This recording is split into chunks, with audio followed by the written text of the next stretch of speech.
USA Radio News with Tim Berg.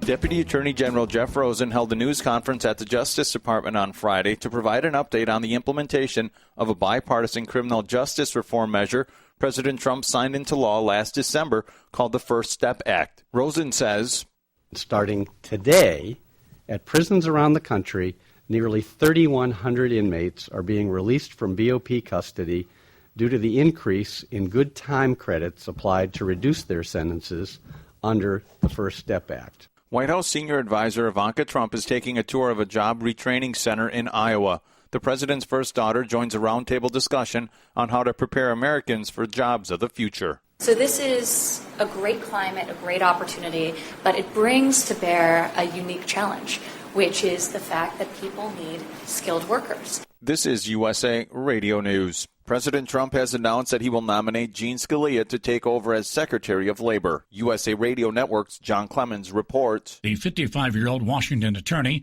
is the son of the late Supreme Court Justice Antonin Scalia, who died suddenly in 2016. Democrats are expected to show their opposition to Scalia during his confirmation hearings because he has been a frequent attorney for major corporations in a number of key cases. If confirmed, Scalia will take over for Alex Acosta, who resigned in the wake of his part in a lenient plea deal for Democratic fundraiser Jeffrey Epstein, who is in jail on new charges of sex trafficking of young girls. Deputy Labor Secretary Patrick Pizzilla will take over the post pending Scalia's confirmation. At least two-thirds of the United States can expect to face dangerous heat this weekend. Now millions of Americans will be sweating it out as temperatures top 100 degrees across the Midwest and East Coast. Factoring in the humidity, it could feel like over 110 degrees. And you're listening to USA Radio News. According to the Anxiety and Depression Association of America, over 40 million people in the United States suffer from chronic negative thinking.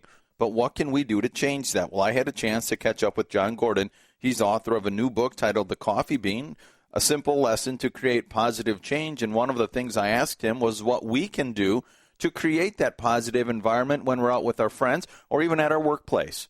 That's a great question, and it starts with you. You have to feed yourself so that way you can feed others. If you don't have it, you can't share it. So you are contagious, and every day you have to understand you could be a germ or a big dose of vitamin C. I know that sounds maybe a little cheesy or corny, but it's true.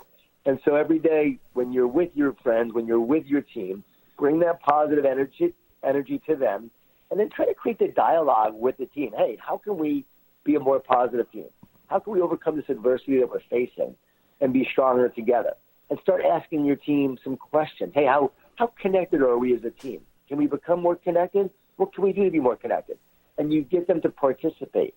And as you do that, you'll build a stronger team. Thanksgiving, family events, right? You go to your family. Maybe they're more negative. My dad was a New York City cop, undercover narcotics, so he wasn't very positive. He was shot a few times. And so I found with my own family, I had to then try to transform them with positivity instead of letting their negativity affect me. For USA Radio News, I'm Tim Berg.